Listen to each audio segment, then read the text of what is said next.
Hello student. In previous video we discussed all the graph of all the trigonometric ratios or trigonometric function, that is sin x, cos x, sec x, tan x, cot x, everything. So now we try to question and try to use of the graph in the question. Here a question in exercise 3.2 of NCERT class 11th, find the value of other trigonometric function if cos x equals to -1 by 2 and x lies in third quadrant. So you know that x lies in third quadrant, cos x is negative. Here also given that cos x equals to -1 by 2. अब हमें और trigonometric ratios का value find करना है. तो आपको पता होगा we have trigonometric identity sin square theta plus cos square theta equals to 1.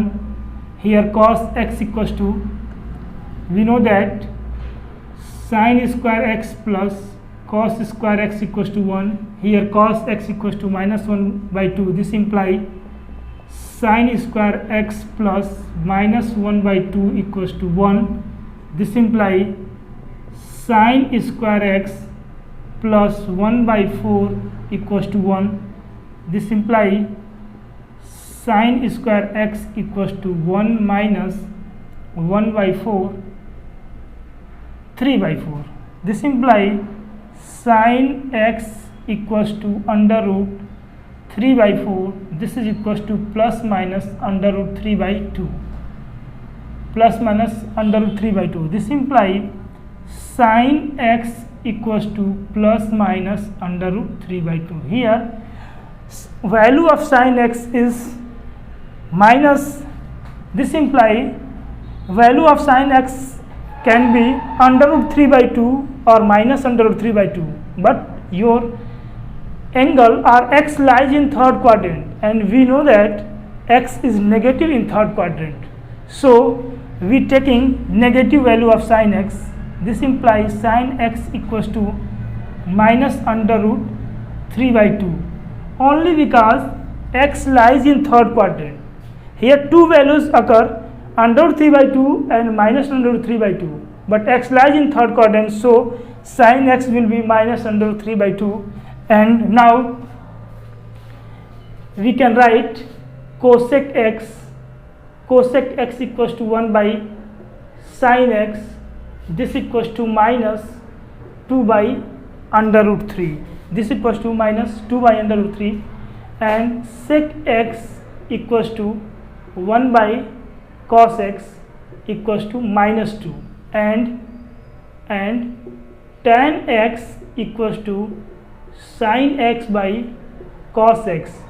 Sin x equals to minus under root 3 by 2, minus under root 3 by 2, cos x equals to minus 1 by 2, minus 1 by 2, minus cancel, and 2 cancel, under root 3.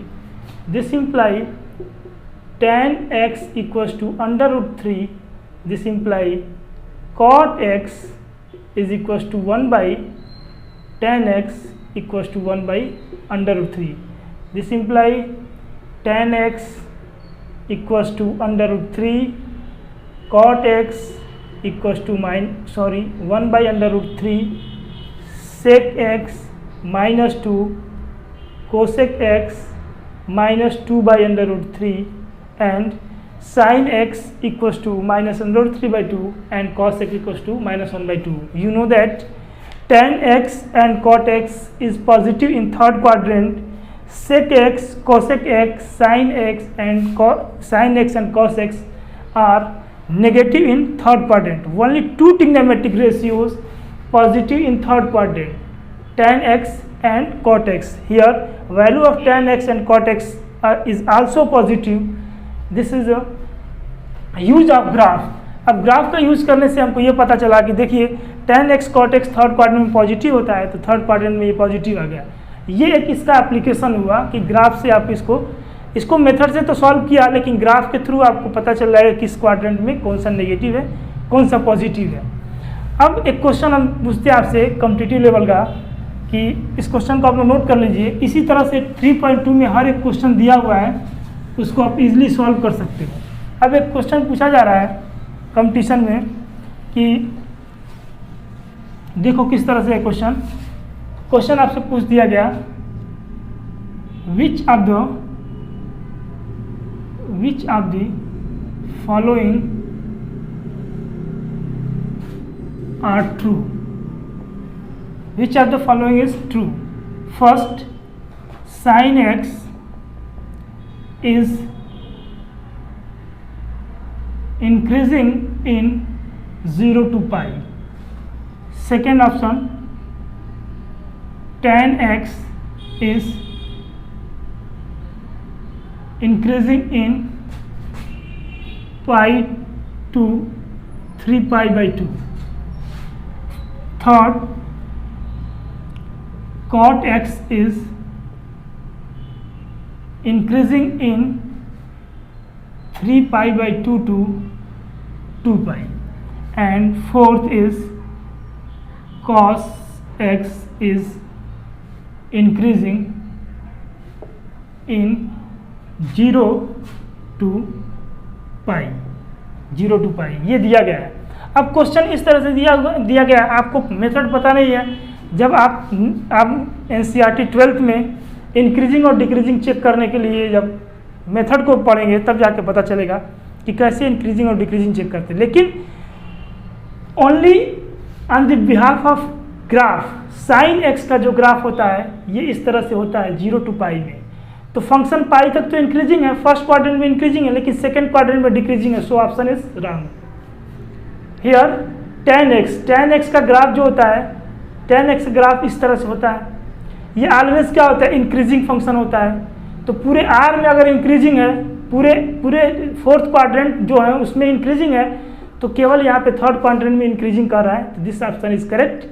cot x is decreasing function. cot x का जो graph होता है वो इस तरह से होता है, हर जगह क्या करता है वो डिक्रीज करता है। So this option is wrong. And cos x का जो ग्राफ होता है 0 to पाई इस तरह से होता है। तो यहाँ पे देखिए इंक्रीजिंग है कि डिक्रीजिंग है, फंक्शन क्या कर रहा है, डिक्रीज कर रहा है। So this option is also wrong. इस तरह से क्वेश्चन पूछ सकता है। इसी तरह से क्वेश्चन और भी पूछ सकता है, यहाँ पे साइन एक्स की जगह पे साइन 2x cot 2x पूछ सकता है, cos 2x। तो जो भी इंटरवल दिया रहेगा उसमें हम चेक कर लेंगे और वहाँ पे ग्राफ से हम इसे इजीली कर सकते हैं। डिक्रीजिंग पूछ सकता है। अभी यहीं पे ऑप्शन चेंज कर दे, कहे कि विच of the following is decreasing, which of the following is decreasing.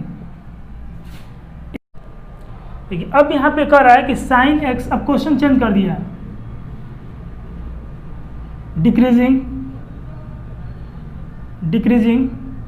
और डिक्रीजिंग ये क्वेश्चन पूछ रहा है।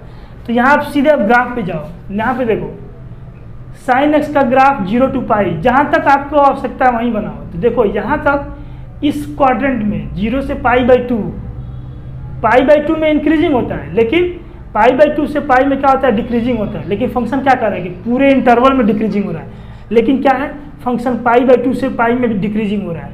So your option is wrong. कह रहा है कि tan x इज डिक्रीजिंग, लेकिन tan x का जो ग्राफ होता है पूरे r पे इंक्रीजिंग होता है, तो ये ऑप्शन भी गलत हो जाएगा। कह रहा है cot x इज डिक्रीजिंग, तो cos x पूरे r के लिए डिक्रीजिंग होता है। जैसे इसका ग्राफ इस तरह से बनता है, आपको पता होगा ग्राफ इसी तरह से बनता है, जैसे वैल्यू आप इंक्रीज करते जाओगे फिर डिक्रीज होता चला जाएगा। तो cot x is decreasing function. कह रहा है cos x इज डिक्रीजिंग, कह रहा है 0 to पाई। तो देखिए 0 to पाई में कह रहा है कि ये डिक्रीजिंग है, तो बात सही है। देखिए आप डिक्रीज हो रहा है, 0 से पाई बाई 2 में भी डिक्रीज हो रहा है, पाई बाई 2 से पाई में भी डिक्रीज हो रहा है। तो यहाँ पे ये दोनों ऑप्शन सही हो जाएंगे। आप ग्राफ में भी जब ग्राफ हमने पढ़ाया है तो सबका आप अलग अलग देखो, किस इंटरवल किस क्वाड्रेंट में कौन सा डिक्रीजिंग हो रहा है, कौन सा इंक्रीजिंग हो रहा है। ये क्वेश्चन कॉम्पिटिटिव लेवल के हैं, क्वेश्चन पूछे जाते हैं। अगर ग्राफ आपको सही से पता है तो यूज करके इस क्वेश्चन को आप विदिन 2 मिनट आप कर सकते हैं, विदिन 1 मिनट 2 मिनट आप क्वेश्चन को इजीली कर सकते हैं। अदरवाइज अगर मेथड पे आप जाओगे तो आप खुद देखना, 12th में आप खुद देखना जो एप्लीकेशन ऑफ डेरिवेटिव है वहाँ पे इंक्रीजिंग डिक्रीजिंग का कॉन्सेप्ट जो है उसमें कितना टाइम लग सकता है आपको इसको प्रूव करने के लिए। लेकिन ग्राफ में आपको डायरेक्ट दिख जाएगा कि किसमें इंक्रीजिंग है किसमें डिक्रीजिंग है। Thank you. मैं इसी तरह का और भी इसके ऊपर एप्लीकेशन इसकी एप्लीकेशन जो है और भी यूज़ करेंगे और इसके बेस पे और भी क्वेश्चन हम आपको इस चैनल के थ्रू देंगे। Thank you. और भी क्वेश्चन को आप और भी बेहतर क्वेश्चन को देखने के लिए आप हमको सजेस्ट कर सकते हैं। Thank you. मेरे चैनल को सब्सक्राइब करिए और शेयर करिए। Thanks a lot.